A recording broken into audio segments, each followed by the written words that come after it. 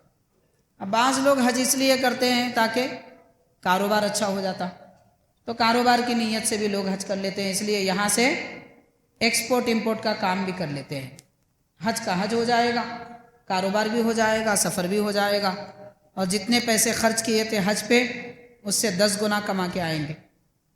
بعض کا یہ مقصد ہوتا ہے، اور بعض صرف یہ چاہتے ہیں کہ میں بار بار حج اس لیے کروں تاکہ لوگ ہر سال بولتے رہیں یہ کون سا حج ہے آپ کا، 10واں ہے، 12واں ہے، 25واں ہے۔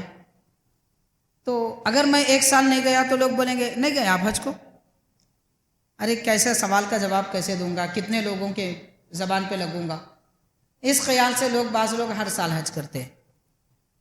ہر کوئی ایسا نہیں کرتا، میں یہ نہیں کہنا چاہ رہا ہوں کہ ہر کوئی ایسا کرتا ہے، مگر عام طور پر لوگوں کا جو تصور ہوتا ہے وہ ہم بیان کرنا چاہتے ہیں، اور وہ بھی حضرت بانی جامع نظامیہ شیخ الاسلام امام انوار اللہ فاروقی رحمۃ اللہ علیہ کی تحریرات کی روشنی میں عرض کر رہے ہیں۔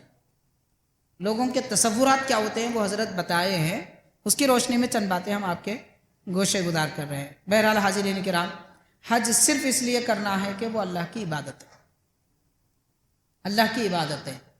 اور دیکھیے کہ حج ایک ایسی عبادت ہے، ساری عبادتوں میں ایک ہی عبادت ہے کہ اس کے جیسے پھر کوئی اور عبادت نہیں ہے۔ اس کو یوں سمجھ لیجئے، نماز کے لیے وقت شرط ہے، وقت نہیں ہے تو نماز نہیں ہے۔ کیا آپ اس وقت فجر کی نماز پڑھ سکتے ہیں؟ قضا کی میں نہیں بات کر رہا ہوں، نماز فجر ادا نہیں کر سکتے، کیونکہ یہ جمعہ کا وقت ہے۔ مسافر ہوں تو ظہر کا وقت ہے۔ کیا آپ عصر کے وقت میں مغرب پڑھ سکتے ہیں؟ نہیں پڑھ سکتے۔ جو نماز کا وقت آئے گا وہ نماز پڑھیں گے۔ نماز کے لیے وقت شرط ہے، روزے کے لیے رمضان شرط ہے۔ دن میں 5 مرتبہ نماز کا وقت آتا ہے، اس لیے نمازیں ہر دن میں 5 ہوتی ہیں اور ہر دن پڑھی جاتی ہے۔ سال میں 1 مرتبہ رمضان آتا ہے، اس لیے ہر سال روزے رکھنا ہے۔ لیکن حج کی شرط وہ صرف کعبہ ہے، کعبۃ اللہ، بیت اللہ، اللہ کا گھر، حج کی شرط ہے۔ تو ساری کائنات میں کعبہ ایک ہی ہے، زمین پر بھی آسمان پر بھی۔ کعبے کے سوا کوئی اور گھر نہیں ہے اللہ تعالیٰ کا، کوئی اور بیت نہیں ہے جس کو کعبۃ اللہ یا بیت اللہ کہے، صرف کعبہ ایک ہے۔ اسی لیے مالدار پر، استطاعت رکھنے والے پر حج صرف 1 مرتبہ فرض ہوتا ہے۔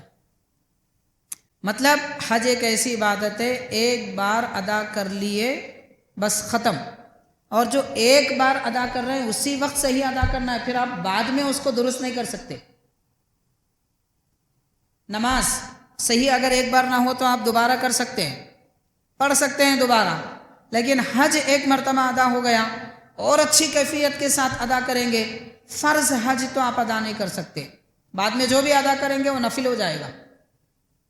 اسی لیے جو لوگ حج کرتے ہیں ان کا کام یہ ہے کہ وہ حج کے سارے مسائل، عبادت کے سارے طریقے اچھی طرح سیکھیں اور دل بے انتہا پاک و صاف کر کے پوری محبتوں اور کیفیتوں کے ساتھ اللہ کے دربار میں حاضر ہوں تو کمال درجے کا حج ادا ہوگا۔ اور وہ 1 مرتبہ بھی کسی بھی عمل میں اور منسک میں، کسی عبادت میں خلل ہو جائے تو پھر اس کو آپ دوبارہ نہیں کر سکتے۔ اتنی اہمیت والی عبادت ہے، اس کو سمجھنے کی ضرورت ہے۔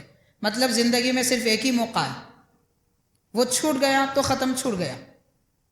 اتنی بڑی فضیلت والا یہ حج ہے، لیکن لوگوں نے اس کو کچھ اور ہی سمجھ رکھا ہے، جو ہم نے کچھ دیر پہلے بیان کیا ہے۔ اب ہم چلتے ہیں حضرت شیخ الاسلام بانی جامع نظامیہ رحمۃ اللہ علیہ حج کے متعلق کیا کیا فرماتے ہیں۔ چیدہ علیحدہ باتیں ہیں، مگر سب حج کے بارے میں۔ سب سے پہلے حضرت نے شیخ الاسلام بانی جامع رحمۃ اللہ علیہ نے 1.5 صفحے تک یہ عنوان بنایا، یہ ثابت فرمایا۔ اس سے پہلے آپ نے جو حج کے بارے میں لکھا اس کا عنوان رکھا ہے العج للحج، اس کا معنی ہے حج کے لیے مشکلات، یعنی حج ایک ایسی عبادت ہے جس میں مشکلات اٹھانے پڑتے ہیں۔ لیکن ایک حاجی کو جو مشکلات سامنے آتے ہیں وہ مشکلات لوگوں کو ڈرانے کے لیے دوسروں کو نہیں سنانا چاہیے۔ حج میں اتنی مشکلیں، ارے کیا فائدہ جا کے، یہ مشکل ہوتی وہ مشکل ہوتی. ان کی بات سن سن کے جتنے لوگ حج کا ارادہ چھوڑ دیں گے ان سب کا گناہ اس کے سر پہ ہوگا. ہاں، حج کے مشکلات اس لیے سنانا کہ اس کو آسان کرنے کے طریقے کیا ہیں. یا وقت سے پہلے کوئی آدمی مان لیجئے کہ بارش آنے والی ہے تو کیا کریں گے؟ چھتری لے کے نکلیں گے. آج گرمی بہت زیادہ ہے تو باہر کم نکلیں گے، نکلیں گے بھی تو اپنی سیفٹی کے ساتھ نکلیں گے. طوفان آنے والا ہے تو پہلے ہی سے حصار بنا کے رکھیں گے. ایسے ہی حج میں مشکلات ہیں تو وہ مشکلوں کی تیاری پہلے سے کر لیں گے. کچھ نہیں تو کم از کم دل میں ہمت تو باندھ لیں گے، میں ان کا سامنا کروں گا. اس ارادے سے اگر سنا رہے ہیں تو اس میں کوئی حرج نہیں ہے، لیکن ڈرانے کے لیے حج کے مشکلات سنانا یہ ٹھیک نہیں ہے. تو بہرحال حاضرین کرام، مشکلات زندگی میں ہر انسان کی ہوتی ہے. ایک عبادت کے لیے مشکل آئے تو کیا مشکل کی بات ہے؟ کیا انسان کو زندگی میں مشکل نہیں آتی؟ پیدا ہونے سے لے کے موت تک مشکل ہی ہے. سانس آتی بھی ہے تو مشکل سے، سانس جاتی بھی ہے تو مشکل سے. آسانی سے نہ سانس آتی ہے نہ جاتی ہے. تو زندگی ہے مشکل کا نام. لیکن مشکلات کو دیکھ کر پیٹھ دکھانے والا بزدل ہوتا ہے. تو حج جیسی عبادت سے اس لیے کہ مشکلات ہوں گے، ڈرنے والا آدمی بھی بزدل ہوتا ہے. تو حاضرین کرام، حضرت بانی جامع نظامیہ شیخ الاسلام رحمۃ اللہ علیہ نے فرمایا، جدھر نظر اٹھا کر دیکھیے. کتنا بہترین تجزیہ اور کیسا اعلیٰ تبصرہ حضرت شیخ الاسلام نے فرمایا. غور کرے، جدھر نظر اٹھا کر دیکھیے. اکثر وہی لوگ نظر آتے ہیں کہ جنہوں نے تعلقات دنیا میں پھنسے رہنے کی وجہ سے حج و زیارت کا کبھی ارادہ بھی نہیں کیا. 160 سال پہلے جو حالت لوگوں کی تھی حضرت شیخ الاسلام وہ بیان فرما رہے ہیں، اور آج بھی وہی حالت ہم کو نظر آتی ہے. کتنے ایسے لوگ ہیں، دولت تھی، ثروت تھی، پیسہ تھا، شادیوں میں 25-40 لاکھ روپے خرچ کر دیے، مگر حج نہیں کرے. حج نہیں کرے. زندگی گزر گئی، 50 سال 60 سال ہو گئی عمر، 80 سال 70 سال کے وقت میں یاد آتا حج، ارے حج کرنا چاہیے. وہ بھی کم لوگوں کو یاد آتا. اب ایسے وقت میں حج کرنے کو جاتے ہیں کہ ان کو خود سہارے کی ضرورت رہتی. جب اچھے تھے، ہٹے کٹے موتے تازے، سیڑھیاں چڑھتے تھے اترتے تھے اور اپنی طاقت کے بلبوتے پر لوگوں پر ظلم کرتے تھے، تب حج یاد نہیں آیا. جب اپنے اعضا جواب دے بیٹھے، ہاتھوں نے کہا کہ قوت نہیں ہے، گلاس اٹھانے سے ہاتھ کانپتے ہیں، پاؤں کہنے لگے کہ مسجد کے اندر سے باہر تک نہیں نکل سکتا، کسی کے سہارے یا پھر لکڑی کی ضرورت ہے، تب حج یاد آتا ہے. کتنے افسوس کی بات ہے، کتنے افسوس کی بات ہے. حج کو لوگوں نے کیا سمجھ رکھا ہے.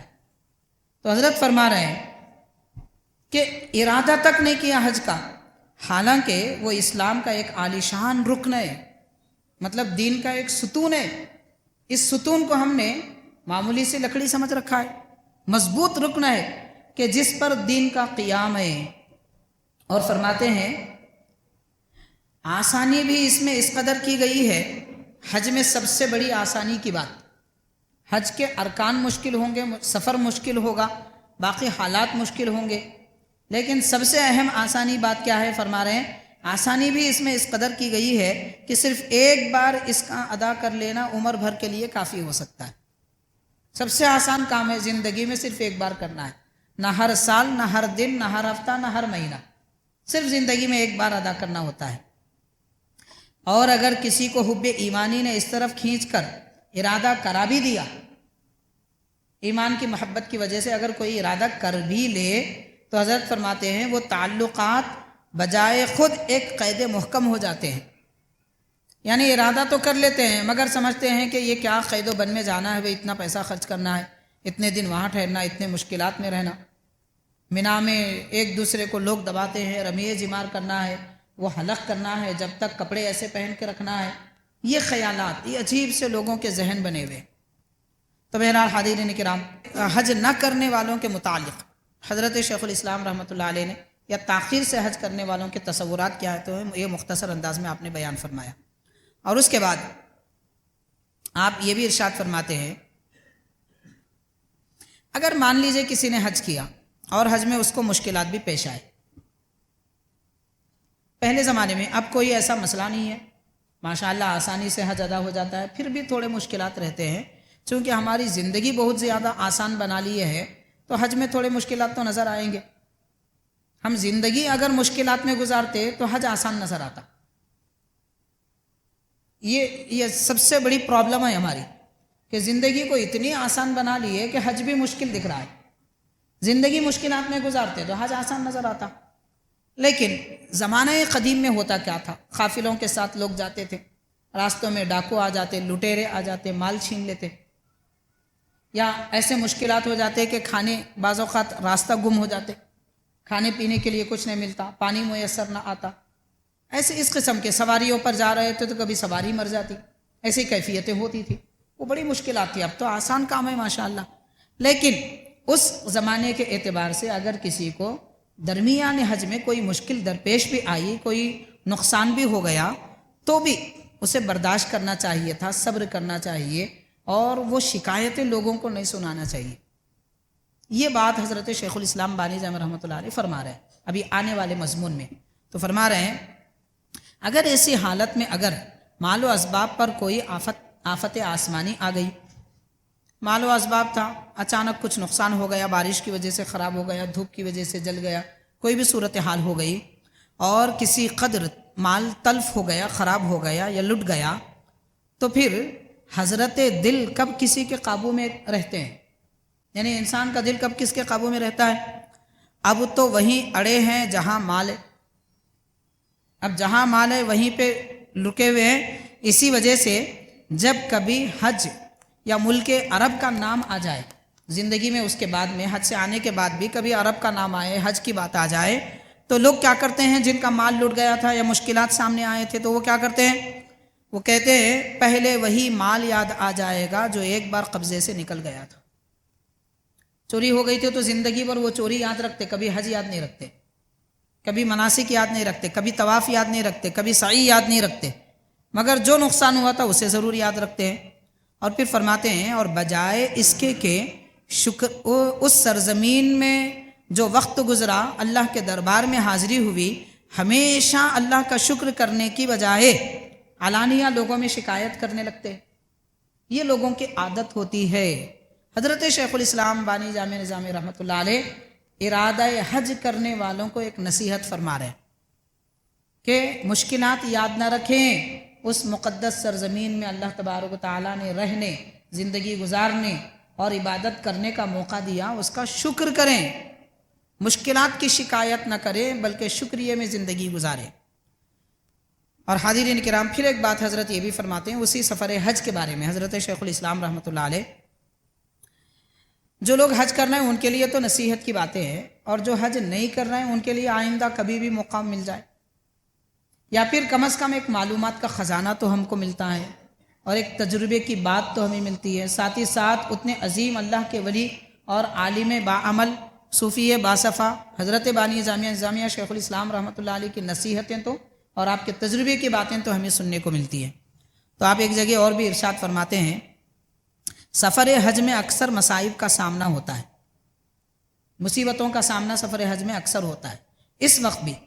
اس وقت آپ دیکھیں گے، غور کریں گے، اگر سفر آپ مناسک حج ادا کر رہے ہیں، منا سے عرفات، عرفات سے مزدلفہ، مزدلفہ سے پھر منا، رمی جمار، پھر وہاں سے کعبۃ اللہ طواف کے لیے جائیں گے، اس درمیان میں جب آپ آتے جاتے رہیں گے تو وہاں پر کئی لوگ ایسے نظر آئیں گے جو پیاس کی وجہ سے، بھوک کی وجہ سے تڑپ رہے ہوں گے، سخت دھوپ اور شدت کی گرمی ہوتی ہے۔ بعض ماں باپ تو اپنے چھوٹے دودھ پیتے بچوں کو لاتے ہیں، وہ بچوں کے حلق سوکھ رہے ہوتے ہیں، لیکن ماشاءاللہ داد دینے کے قابل ہے وہ ماں باپ جو بچوں کو سفر حج میں اپنے ساتھ رکھتے ہیں اور ایسی مشقت برداشت کرتے ہیں، مگر کوشش کرتے ہیں بچوں کو پانی وغیرہ تو پلا دیتے ہیں، مگر شدت کی دھوپ میں یہ سختی بچپن سے دودھ پینے والے بچے بھی برداشت کرتے ہیں۔ اور یہ سختی نہیں ہے بلکہ یہ تو عبادت ہے، اس پر کتنی نیکیاں ہوں گی حضرت آگے بیان فرما رہے ہیں۔ تو بہرحال حضرت ارشاد فرماتے ہیں سفر حج میں اکثر مصائب کا سامنا ہوتا ہے، مگر اس پر جو لوگ صبر کرتے ہیں اس خیال سے کہ خدا کی راہ میں جا رہے ہیں، اللہ کی راہ میں جا رہے ہیں تو یہ بڑی سعادت کی بات ہے۔ اس لیے لوگ صبر کرتے ہیں تو کیسے کیسے انعامات کے مستحق ہوتے ہیں، اللہ تعالیٰ انہیں کیسے کیسے انعام عطا نہیں فرمائے گا جو اللہ کی عبادت کے لیے مصیبتوں کا سامنا کر رہے ہیں، شاباشیاں پاتے ہیں، ان پر رحمت نازل ہوتی ہے۔ شاباشی معمولی بات ہے، آپ کو ایک کارپوریٹر کسی اسٹیج پہ بلا کے شاباشی دے تو خوش خوش ہو جائیں گے، 2 مہینے تک یاد رکھیں گے۔ اللہ تعالیٰ شاباشی عطا فرمائے، فرشتے شاباشی دیں تو کتنی بڑی بات ہوگی۔ تو شاباشیاں ملتی ہیں، رحمت الہی نازل ہوتی ہے جس کی کوئی حد نہیں، ایسی رحمت ملتی ہے کہ اس کی کوئی حد نہیں۔ اس سے بڑھ کر کیا ہو، حضرت لکھتے ہیں شیخ الاسلام رحمۃ اللہ علیہ، اس سے بڑھ کر کیا ہو کہ خدائے تعالیٰ ان کی توصیف فرماتا ہے، اللہ تعالیٰ ان کی تعریف فرماتا ہے جو سفر حج میں مناسک ادا کرنے کے درمیان میں مصیبتوں کا سامنا کرتے ہیں اور اس پر صبر کرتے ہیں۔ کیسی تعریف فرماتا ہے کہ ہدایت اور راہ راست پر یہی لوگ ہیں، فرشتوں سے اللہ تعالیٰ فرماتا ہے کہ یہ لوگ ہدایت پر ہیں اور یہی سیدھے راستے پر قائم ہیں۔ اب فرماتے ہیں، اب غور کیجئے کہ اس سفر مبارک میں جو تھوڑی مصیبتیں پیش آتی ہیں وہ بھی اتفاقی طور پر، اتفاقاً کوئی مصیبت آ جاتی ہے، ان پر اتنا واویلا مچانا جس سے دوسرے جانے والوں پر برا اثر پڑے، یہ کس قدر خلاف مرضی خدا اور خلاف مرضی رسول صلی اللہ علیہ وسلم ہوگا کہ ہم مصیبتیں لوگوں کو سنا سنا کے حج سے دور کرنا چاہتے ہیں۔ تعجب نہیں کہ جتنے لوگ ان کی وجہ سے حج و زیارت سے محروم رہیں، ان کا وبال بھی انہی کے گردن پر ہو۔ بہرحال حاضرین کرام، حضرت شیخ الاسلام بانی جامع رحمۃ اللہ علیہ نے اور ایک اہم بات ارشاد فرمائی ہے، حج میں عام طور پر جو مصیبتیں آتی ہیں وہ کس وجہ سے آتی ہیں، مطلب لوگوں کو مشکلات درپیش ہوتی ہے وہ کس وجہ سے آتی ہیں، تو فرمایا تجربوں سے ثابت ہے۔ حضرت شیخ الاسلام بانی جامع رحمۃ اللہ علیہ اپنی کتاب مقاصد الاسلام کے صفحہ 48 پر فرماتے ہیں، اس سے پہلے آپ نے جو بھی عبارتیں سنی وہ صفحہ قریب 45، 46، 47 کے تھے، تو آپ ارشاد فرماتے ہیں کہ تجربوں سے ثابت ہے یہ تمام خرابیاں 2 وجہ سے پیدا ہوتی ہیں۔ جتنی بھی خرابیاں مشکلات لوگوں کے سامنے آتی ہیں وہ عام طور پر آسمانی آفتوں کی بات نہیں کی جا رہی ہے، لوگوں کے زندگی میں پیش آنے والی ایسے حالات جو ان کی اپنی کسی وجہ سے ہوتی ہیں۔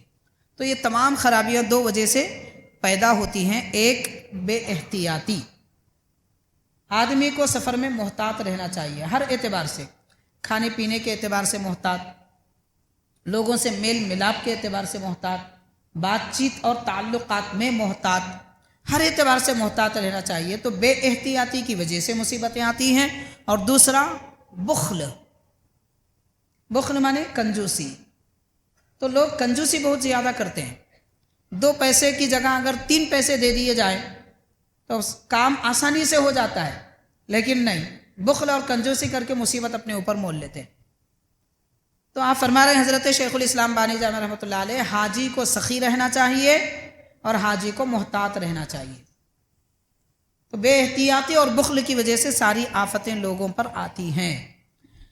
حاضرین کرام، حضرت شیخ الاسلام بانی جامع رحمۃ اللہ علیہ حج کے متعلق مزید تفصیلات احادیث وغیرہ کی روشنی میں بھی بہت ساری تفصیلات آپ نے بیان فرمائی، ان میں سے آپ ایک بات یہ بھی ارشاد فرما رہے ہیں، سفر کوئی بھی سفر ہو، گو ایک ایسی مصیبت ہے کہ اس کی وجہ سے 4 رکعت کی 2 رکعت کر دی گئی، یعنی سفر میں اللہ تبارک و تعالیٰ نے اپنے بندوں پر رخصت عطا فرمائی، چھوٹ دی کہ وہ 4 رکعت فرض کی بجائے 2 رکعت پڑھے۔ ہر سفر میں نہیں ہوتا، وہ سفر جو تقریباً 86 کلومیٹر تک کا کیا جائے، اس سے کم کا سفر ہو تو اس میں 2 رکعت نہیں بلکہ 4 کی 4 ہی رکعت پڑھنی ہوں گی، لیکن سفر ایک مدت تک بیان کیا گیا ہے اس اعتبار سے۔ تو فرما رہے ہیں کہ مصیبت کی وجہ سے 4 کی بجائے 2 رکعتیں کر دی گئی، جس سے ظاہر ہے کہ وہ باعث تکلیف عبادات ہے، یعنی 2 کی بجائے 4 رکعت اللہ تعالیٰ فرض فرما دیتا تو تکلیف ہوتی بندوں کو، رب بھی نہیں چاہتا کہ نماز میں بھی بندوں کو تکلیف ہو سفر کی حالت میں، اس لیے نماز کو تخفیف دے دی۔ پھر فرمایا اور یہاں مطلب حج میں سفر ہی عبادت ٹھہرایا گیا، حج خود ایک عبادت ہے، لیکن حج کے لیے سفر کرنا بھی عبادت ہے۔ تو اس عبادت میں سفر ہی عبادت ٹھہرایا گیا۔ ایسی مشقت کی عبادت پر، یہ عبادت ہے مگر مشقت ہے، تو ایسی مشقت کی عبادت پر مقتضائے رحمت الہی یہی تھا کہ اس کا ثواب بھی حج سے زیادہ ہو۔ یعنی سفر حج، حج عبادت تو سفر حج بھی عبادت، سفر حج میں مشقت اور مصیبت پر جو ثواب ہے وہ ثواب بھی حد درجہ زیادہ ہے، کیونکہ جتنے مشکلات ہوں گی اتنا ثواب زیادہ ہوگا۔ یہی وجہ ہے حج کے بعد آدمی کو اپنی مغفرت کا یقین ہونا چاہیے۔ حضرت فرماتے ہیں حج کے بعد آدمی کو اپنی مغفرت کا یقین ہونا چاہیے۔ حج کرنے کے بعد میں کوئی یہ سمجھے کہ میری مغفرت نہیں ہوئی تو اس سے بڑا محروم کوئی نہیں ہے۔ پھر اس کے بعد حضرت فرماتے ہیں، حدیث شریف میں آتا ہے، نبی پاک صلی اللہ علیہ وسلم نے فرمایا، جو شخص عرفات پر کھڑا ہو، عرفات حج کے مناسک میں ایک اہم رکن ہے جہاں پر وقوف کیا جاتا ہے 9 ذی الحجہ کے دن۔ تو عرفات میں جو آدمی کھڑا ہو، یعنی حج کے دن، اور اس کے خیال میں یہ بات ہو کہ اس کی مغفرت نہیں ہوئی، عرفہ میں کھڑا ہے اور یہ سمجھ رہا ہے کہ میری مغفرت نہیں ہوئی، تو اس سے بڑھ کر گناہگار دنیا میں کوئی اور نہیں۔ دیکھیے گناہ کرنا اور ہے، لیکن میدان عرفات میں مغفرت کی دعا کرے اور کھڑا ہو اور یہ سمجھے کہ میری معافی نہیں ہوئی، تو اس سے بڑا گناہگار پھر کوئی نہیں ہے۔ تو غور کریں کہ حج میں مغفرت نہیں ہوئی سمجھنا خود گناہ ہے۔ باقی گناہ، شراب نوشی گناہ، جھوٹ بولنا گناہ، چوری کرنا گناہ، یہ تو نقصان دہ چیزیں ہیں، لیکن مغفرت نہیں ہوئی سمجھنا یہ کوئی گناہ نہیں ہے، مگر حج میں اگر کوئی ایسا سمجھتا ہے تو وہ بھی بڑا گناہ ہے۔ تو پتہ چلا کہ حج میں مغفرت حاجیوں کی یقینی ہے۔ تو سفر اتنا مشکل اور عبادت اتنی مشقت والی، تو اللہ تبارک و تعالیٰ نے اس کا اجر بھی اتنا بڑھا دیا ہے۔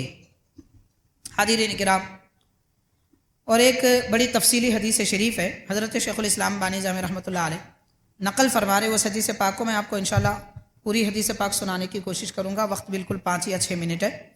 حضرت عبداللہ بن عمر رضی اللہ تعالیٰ عنہ فرماتے ہیں، ایک بار حضور نبی کریم صلی اللہ علیہ وسلم کی خدمت میں مسجد مینا میں بیٹھا ہوا تھا۔ مینا میں جو مسجد ہے اسے غالباً مسجد خیف کہتے ہیں، تو وہاں پر میں بیٹھا ہوا تھا، 2 آدمی حاضر ہوئے اور دونوں نے آ کر سلام عرض کیا اور کہنے لگے کہ حضور ہم آپ سے کچھ کہنا چاہتے ہیں۔ تو پیارے آقا صلی اللہ علیہ وسلم نے ارشاد فرمایا، تم خبر دو گے یا میں بتاؤں؟ تو ان لوگوں نے کہا کہ حضور آپ فرما دیں، ہم کیا کہنا چاہتے ہیں؟ تو پیارے آقا صلی اللہ علیہ وسلم نے یہ ارشاد فرمایا، تم اس غرض سے آئے ہو کہ جب تم اپنے گھر سے کعبۃ اللہ کے ارادے سے نکلے تو یہ سوچ رہے تھے کہ تمہیں کیا نفع ہوگا، طواف کعبہ کریں گے تو کیا نفع ہوگا، اور 2 رکعت نماز پڑھیں گے تو کیا نفع ہوگا، صفا مروہ کی سعی اور عرفات میں عرفہ کے دن کھڑے رہیں گے تو کیا فائدہ ہوگا، رمی جمرات یعنی کنکریاں ماریں گے وہ شیاطین کو تو کیا فائدہ ہوگا، یہ سوچ رہے تھے۔ تو وہ کہنے لگے کہ حضور یقیناً اللہ تعالیٰ نے آپ کو نبی بنا کر بھیجا ہے، ہم ایمان لاتے ہیں اور یقینی جانتے ہیں آپ پر کہ آپ اللہ کے نبی ہیں، آپ نے سچ فرمایا کہ ہم یہی سوچ رہے تھے۔ پھر اس کے بعد حضور پاک صلی اللہ علیہ وسلم نے فرمایا کہ تم اپنے گھر سے حج بیت اللہ کے ارادے سے جب نکلے، جس اونٹنی پر سوار تھے اس اونٹنی کے ایک ایک قدم پر زمین رکھنے سے پہلے اللہ تعالیٰ نے تمہیں ایک ایک نیکی عطا فرمائی، تمہارا ایک ایک گناہ معاف کیا اور ایک ایک درجہ بلند کیا۔ تو مطلب اونٹنی کے قدم کے مقدار میں آدمی سفر جیسا بھی کرے، کار میں کرے، بس میں کرے، پلین میں کرے، اس مقدار میں اس کو اتنی نیکیاں ملتی ہیں، اتنے گناہ معاف ہوتے ہیں، اتنے درجے بلند ہوتے ہیں۔ اور پھر فرمایا کہ تم طواف کے بعد میں جو 2 رکعت نماز پڑھیں گے اس کا ثواب ایسا ہے جیسے تم نے ایک غلام آزاد کیا۔ طواف کے بعد 2 رکعت نماز پڑھیں گے تو ایک غلام آزاد کرنے کا ثواب، وہ بھی کون سا غلام؟ مان لیجئے کہ حضرت اسماعیل علیہ السلام کی اولاد میں سے وہ غلام تھا اور اسے آزاد کیے، اس لیے کہ روئے زمین پر حضرت ابراہیم علیہ السلام کے زمانے سے لے کر قیامت تک سب سے زیادہ فضیلت ان اولاد کی ہے جو حضرت اسماعیل علیہ السلام سے ہیں، البتہ انبیاء کرام کے سوا۔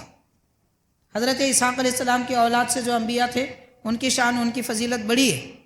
انبیاء کے علاوہ بڑی فضیلت ان لوگوں کی ہے جو حضرت اسماعیل علیہ السلام کی اولاد میں سے ہیں.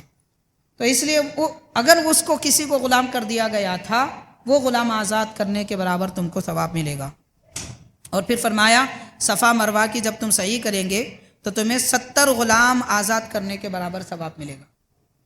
اور یہ بھی ارشاد فرمایا میدان عرفات میں جب تم کھڑے ہوئے تھے، اللہ تعالیٰ آسمان دنیا پر اپنی خاص توجہ رحمت فرما کر فرشتوں سے بطور فخر فرماتا ہے کہ اے فرشتوں دیکھو میرے بندے دور دراز سے کیسے پریشان حال میرے لیے آئے ہیں، اور ان کا مقصود صرف میری رحمت ہے.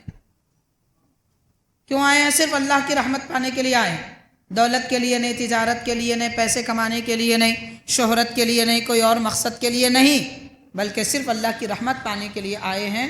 رب تعالیٰ فرشتوں کے سامنے فخر کرتے ہوئے فرماتا ہے کہ دیکھو میرے بندے کتنی دور دراز سے میری رحمت پانے کے لیے آئے ہیں، اور ان کے گناہ ریگستان کی ریگ کے برابر ہوں، یا بارش کے قطروں کے برابر ہوں، یا کفے دریا کے برابر ہوں، تو بھی اللہ تعالیٰ فرماتا ہے میں نے ان کے گناہوں کو بخش دیا. اتنی بڑی فضیلت عرفات میں ٹہرنے کی اللہ تبارک و تعالیٰ بندوں کو عطا فرماتا ہے. اور ان بندوں کو ارشاد ہوتا ہے جب وہ عرفات سے نکل کر مزدلفہ کی طرف آنے لگتے ہیں تو ارشاد فرمایا جاتا ہے، فرشتے کہتے ہیں کہ اے بندو جاؤ، نکل جاؤ اللہ تعالیٰ کی رحمت کی طرف. تم اس حالت میں آئے ہو کہ اس حالت میں لوٹ رہے ہو کہ تمہاری مغفرت کر دی گئی. اور حاضرین، رمی جمار کے وقت میں جب ایک ایک کنکری مارتے ہیں تو ایک ایک کنکری کے ساتھ ایک ایک گناہ کبیرہ جو اسے ہلاکت میں ڈالنے والا تھا وہ بھی معاف کر دیا جاتا ہے. صرف گناہ نہیں، گناہ کبیرہ میں بھی وہ گناہ جو ہلاکت میں ڈال دیا جانے والا ہے، انسان کو تباہ کرنے والا ہے، ایسے گناہ بھی رمی جمار میں ایک ایک کنکری مارنے کے بدلے میں معاف کر دیے جاتے ہیں.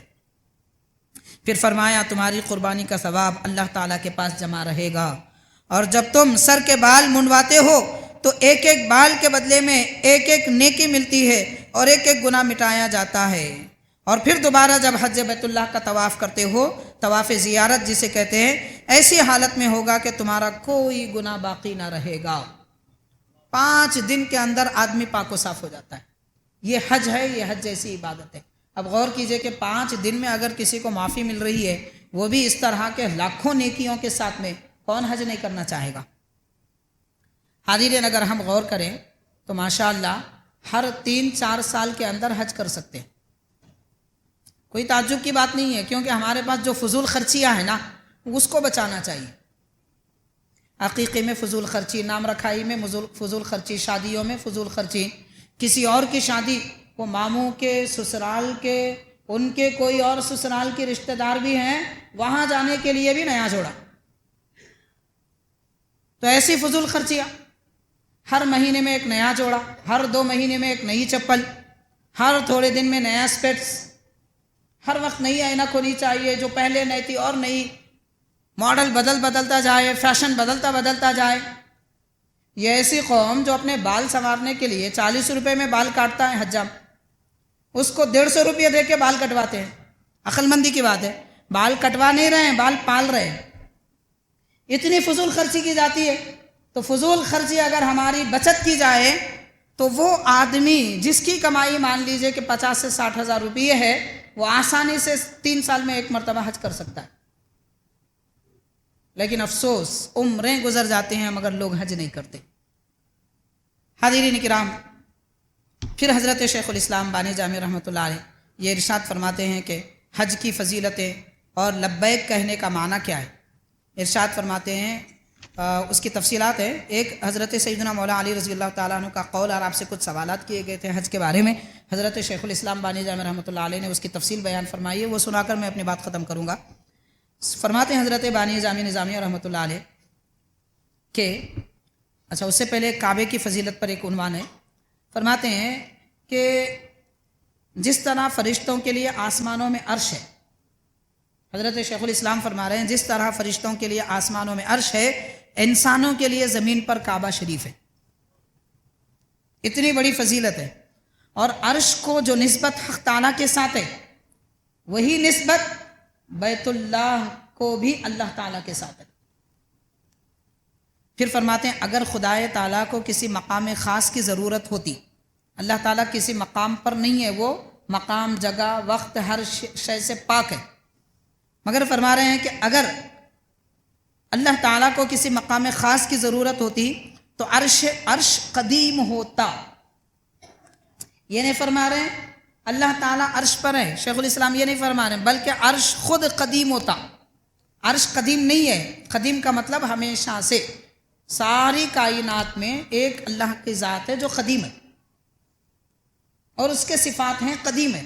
قدیم کا معنی ہمیشہ سے ہے، ہر چیز نئی ہے، ہر چیز پیدا ہوئی ہے۔ اللہ تعالیٰ کو اگر کسی مقام کی ضرورت ہوتی، عرش بھی قدیم ہوتا۔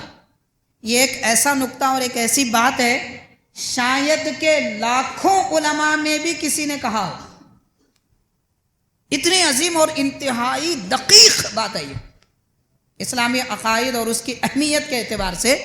تو حضرت فرما رہے ہیں کہ اگر اللہ تعالیٰ کو کسی مقام خاص کی ضرورت ہوتی تو عرش قدیم ہوتا، حالانکہ قرآن شریف سے عرش کا حادث ہونا مطلب نیا ہونا، مخلوق ہونا ثابت ہے۔ اس سے ظاہر ہے کہ اللہ تعالیٰ نے فرمایا الرحمن علی العرش استویٰ، کہ اللہ تبارک تعالیٰ عرش پر مستوی ہوا، جلوگر ہوا، اور فرشتے عرش کو گھیرے رہنے کی ضرورت جو ٹھہرائی گئی ہے، اس سے بھی اظہار تس کو احتشام اور کر و فر شاہی مقصود ہے، یعنی بادشاہوں کے لیے جیسے اہتمام ہوتا ہے، عرش الہی کو اٹھانے کے لیے بھی فرشتوں کا ایسا اہتمام کیا گیا ہے۔ اس کے بعد حضرت امیر المؤمنین سیدنا علی مرتضیٰ رضی اللہ تعالیٰ عنہ سے کسی نے پوچھا کہ حضرت اس کی کیا وجہ ہے کہ حج کے روز لوگ اس پہاڑ کے سامنے جو عرفات میں ہے، جسے جبل رحمت کہتے ہیں، اس کے سامنے کھڑے ہوتے ہیں جو حد حرم سے باہر ہے، حدود حرم مقرر ہے، جو پہاڑ جبل رحمت کا ہے وہ حدود حرم سے باہر ہے، تو لوگ حدود حرم میں اس پہاڑ کے سامنے کھڑے ہوتے ہیں، حدود حرم کے باہر نہیں جاتے، اس پہاڑ کے سامنے کھڑے ہوتے ہیں، اس کی کیا وجہ ہے؟ تو حضرت سیدنا مولا علی رضی اللہ تعالیٰ عنہ ارشاد فرماتے ہیں کہ کعبہ شریف بیت اللہ ہے، اللہ کا گھر ہے، اور یہ جبل رحمت کا جو مقام ہے یہ باب اللہ ہے، یعنی بیت اللہ کا دروازہ ہے۔ غلاموں کا طریقہ ہے کہ جب بادشاہ کے پاس جاتے ہیں تو پہلے دروازے کے پاس ٹھہرا دیے جاتے ہیں کہ انتظار کرو، اجازت ملنے پر اندر داخل ہونا ہے۔ تو اللہ تبارک و تعالیٰ نے ایسا نظام بنایا کہ عرفات میں بلا کر 9ویں ذی الحجہ کو سارے بندوں کو میدان عرفات میں باب حرم پر ٹھہرا دیا، پھر اس کے بعد اجازت دی کہ اب اندر داخل ہو جاؤ۔ تو حاضرین کرام، مطلب یہ تصور دیا جا رہا ہے حج ادا کرنے والے میدان عرفات میں آنے والے اللہ کے دروازے پہ کھڑے ہوئے۔ آج کسی منسٹر کے دروازے پر بھی کوئی کھڑا رہا تو سیلفیاں لے کر ڈال دیتا، فلاں جگہ گیا تھا، کوئی بڑے نامور شخصیت کا محل گھر دیکھا تو اس کی فوٹو لے لیتے اپنے ساتھ میں۔ نہ وہ فوٹو کام آنے والی ہے، نہ وہ سیلفی، نہ وہ مکان، نہ وہ محل، نہ وہ محل والا کوئی کام آنے والا نہیں ہے، پھر بھی بس دنیا کی نام و نمود یا خواہش۔ اب غور کیجئے، وہ خالق کائنات، وہ پروردگار جس نے جنتیں بندوں کو عطا فرمائی، رحمتیں عطا فرمائی، نعمتیں بخشی، اس کے دروازے پر کھڑے رہنے کی کیا شان ہوگی۔ اور غور کریں وہ منظر کیسا عظیم منظر ہوگا کہ سارے لوگ ایک ہی لباس میں اللہ کے دربار کے دروازے پر کھڑے ہوئے ہیں اور سب کہہ رہے ہیں استغفر اللہ استغفر اللہ، اللہ مجھے بخش دے، مجھے بخش دے۔ پھر اللہ تعالیٰ معاف نہیں فرمائے گا؟ یہ منظر بڑا عجیب منظر ہوتا ہے۔ اس لیے پیارے آقا صلی اللہ علیہ وسلم نے فرمایا میدان عرفات میں کھڑے رہ کر بھی اگر کوئی یہ سوچے اور یہ تصور کرے کہ میری مغفرت نہیں ہوئی تو اس سے بڑا گناہگار کوئی نہیں ہے۔ تو بہرحال حاضرین کرام، ایام حج آنے والے ہیں، بہت سارے لوگ حج کا ارادہ کرتے ہیں، تو جب حج کر رہے ہیں تو حج کو فارمیلٹی نہیں بنانا چاہیے۔ طواف کیسے کرنا ہے، صحیح کیسا کرنا ہے، طواف کا معنی کیا ہے، صحیح کا مطلب کیا ہے، اور حج بیت اللہ کیا ہوتا ہے، کعبہ شریف کا مقام کیا ہے، مینا کون سا میدان ہے جہاں پر ہم کو ٹھہرانے کا حکم دیا گیا، رمی جمار کرنے کی فضیلت کیا ہے، عرفات میں کیا شان ہے اللہ تعالیٰ کی رحمت کی، یہ کب معلوم کریں گے، کب اپنے دل کو بنائیں گے۔ غور کیجئے حاضرین، بس 2 اہم باتیں عرض کروں گا اگرچہ کہ وقت ہو چکا ہے۔ حضرت رابعہ بصریہ رحمۃ اللہ علیہ سفر کر رہی تھی، سفر حج میں جا رہی تھی اپنے محرم کے ساتھ، مگر کم عمر یعنی ابھی بلوغ کی عمر کے بچے تھے ان کے پاس، جو غالباً آپ کے کوئی رشتہ دار تھے، بھانجے بھتیجے وغیرہ۔ قافلے کے ساتھ آپ سفر کر رہی تھی، راستے میں آپ جس سواری پر سوار تھی وہ اونٹنی مر گئی۔ قافلے والے کہنے لگے کہ آپ اپنا بوجھ جو سامان ہے وہ ہماری سواریوں پر رکھ دیجیے، ساتھ چلیے۔ تو آپ فرماتے ہیں، ان سے فرماتے ہیں کہ میں تم پر بھروسہ کر کے رخت سفر نہیں باندھا تھا کہ راستے میں تم میرے کام آئیں گے، تم پہ بھروسہ کر کے میں نے اپنا سامان سفر باندھا نہیں تھا، میں نے سفر کی تیاری نہیں کی تھی۔ اور اس کے بعد دوسری بات فرماتے ہیں، قیامت کے دن اگر تم میرا بوجھ اٹھانے کی طاقت رکھتے ہو تو یہاں کے بوجھ کی بات کرو، کیا تم اٹھاؤ گے کل قیامت کے دن میرا بوجھ؟ وہ کہنے لگے کہ نہیں ہو سکتا۔ تو پھر فرمایا تم اپنا راستہ لو، مجھے چھوڑ دو۔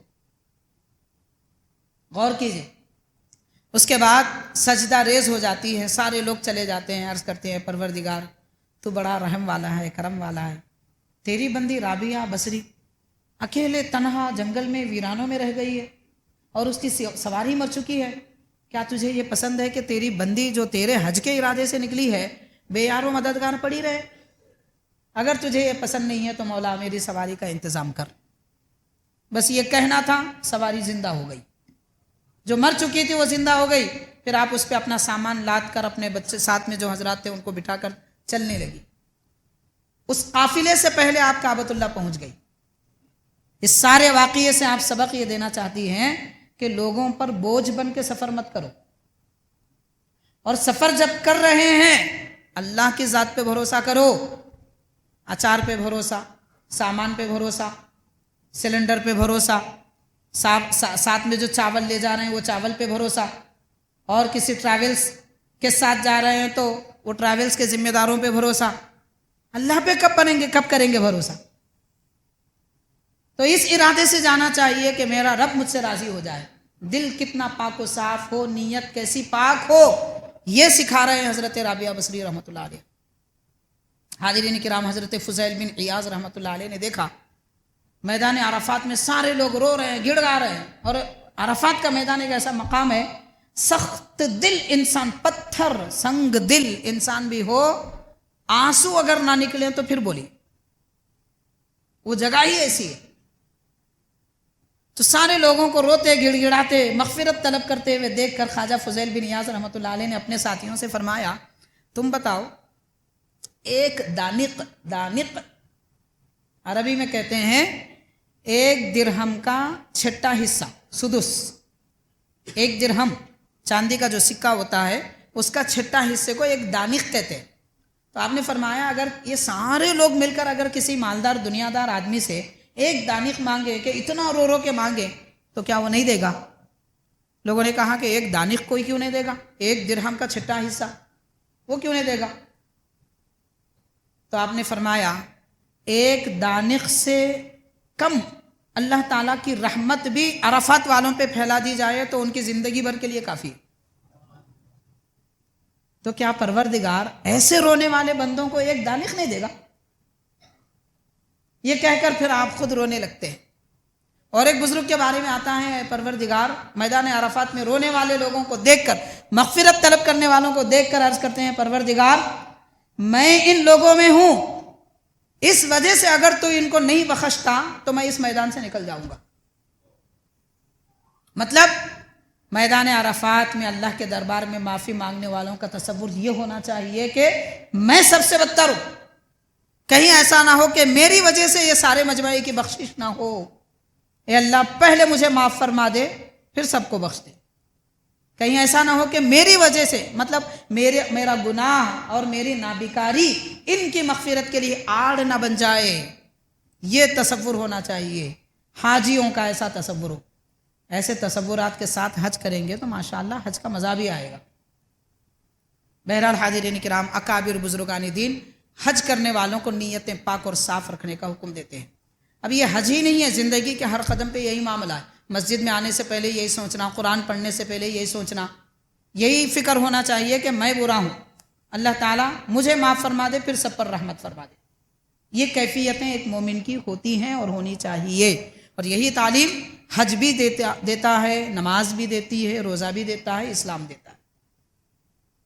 دلوں کو پاک و صاف کرنے کی ضرورت ہے۔ ساری باتوں کا دار و مدار بس ایک ہی بات ہے، دل پاک و صاف کیا جائے، پھر دیکھیے اللہ کی رحمتیں کیسے اترتی ہیں۔ اللہ تعالی ہم سب کی مغفرت فرما دے، معاف فرما دے، جو حجاج ارادہ کیے ہیں ان کا حج آسان فرما دے، قبول فرما لے، اور ہم سب کو ان حاجیوں کے تصدق میں مغفرت فرما دے ہماری، اور ہمیں بخش دے۔ صلی اللہ تعالی وسلم علی خیر خلقہ سیدنا محمد وعلی آلہ واصحابہ اجمعین والحمد للہ رب العالمین۔